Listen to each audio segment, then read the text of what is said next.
Listen, thank you, everyone. I just want to sort of frame my comments. I spend my days with search committees. To Simone's point, it really makes a difference on the composition of a search committee in terms of how a CEO or president search goes. And I support largely president or CEO searches for major universities, hospitals, and arts and cultural organizations across Canada. So that's sort of the bias of my approach here. I was asked to talk about attracting talent, and I'm going to make a couple of assumptions in just sharing thoughts.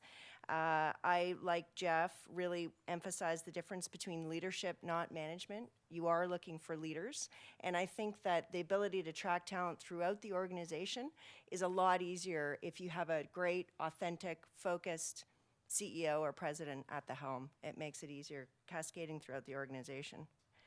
So just a couple of thoughts in terms of that process of attracting, and again, I'm going to focus on the best leader.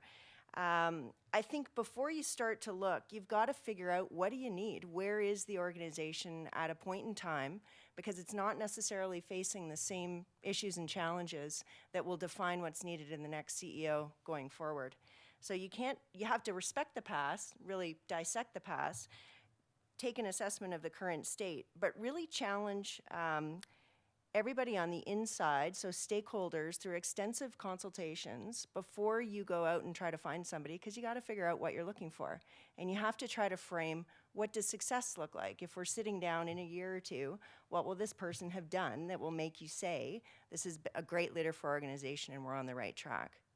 So I think that investment in the front end, when you find yourself without a CEO, no one on the inside to bring up, or even if there are options on the inside, you need to look at those possibilities as well, from the inside and outside. I meant to say at the beginning too, my comments earlier on the business profile, I was making an argument. If there's one thing that I've learned in this job over the last 17 years in search, it's that everybody wants the walk-on-water candidate. They're asking for all of these skills that are left brain, right brain combination, could come from a multitude of sources. And you cannot limit yourself in terms of what you're open to exploring. And again, how you limit yourself depends on what are the strengths of the institutions, what are the challenges it's facing going forward, how do you map that into what the person actually needs to do, where could they be sitting today that presents the same kinds of circumstances in which they could do it well in your organization, and then what are the experience and, most importantly, the personal attributes that will make that person a fit or not.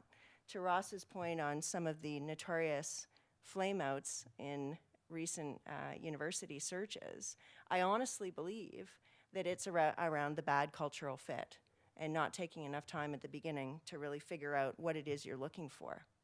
That's the other cautionary point, is it's important to have people who will be openly critical and challenging of an organization's past and future, but you can't throw the baby out with the bathwater. Transformation comes in different forms, and you can't have the body reject the new organ part. So really understanding how much change, everybody defines change and risk in different ways and transformation in different ways. So you really have to pause and define that carefully.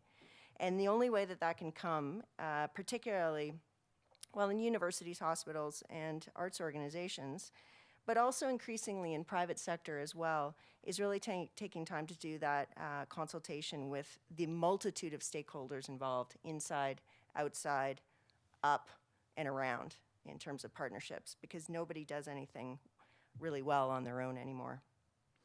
So once you've decided those parameters, you got to figure out some of those other things we were talking about earlier. Can the organization authentically hire a non-Canadian? So again, some of these things are binary, but I would always encourage an organization, keep your options open, approach it inclusively, know where your bar is, know what the price of entry is in terms of even considering a candidate, but also allow yourself to be pleasantly surprised without too many biases going in. On the issue of whether a non-Canadian can make it in a leadership position in Canada, I think there are a multitude of reasons that filter into their ability to be successful or not. And I think it has more to do with who they are as a person, what motivates them, what their biases are, what they're aware of that they do really badly, and what they don't know, and their willingness to listen and learn. And so getting them to really talk about that and challenge them on what they see the learning curves to be is very important. So the parameters of the search, how far and wide you want to go. Again, I always encourage people, you want to be proactive and surgical in who you're going after, not just who's showing interest in the job. And in both of those instances, you want to make sure that you know what's motivating them to actually take it, because it's not easy. And you want to make sure that that investment in the process of attracting a CEO or any hire at any level, it costs a lot of money, it takes a lot of time, and it's better to not have someone in the position for a longer period of time than just to get the wrong person in the role fast. I think also, you know, the other things that I would emphasize in terms of attracting talent, leadership tone is increasingly important, and this goes to some of the points raised on the next generation. We have to do more to figure out why people want to pursue certain educational careers, why they want to pursue certain professional careers. I'm actually a PhD in history, and suddenly I fell into headhunting. So I mean, I understand the nuance of sometimes you can plan for things, but then other times you're given opportunities that make you go down a very different path. So I think that, again, organizations, it's part of why I'm so emphatic about the need to think differently about what we're looking for in our leaders and doing things differently, and not assuming that what has laid the course in the past will work in the future. And it's not okay to just say, well, this is how we've done it for the last 25 years, because the consumer base is changing, the way we communicate is changing, and the way that young people want to live their lives is changing. And so they're demanding different things from organizations professionally.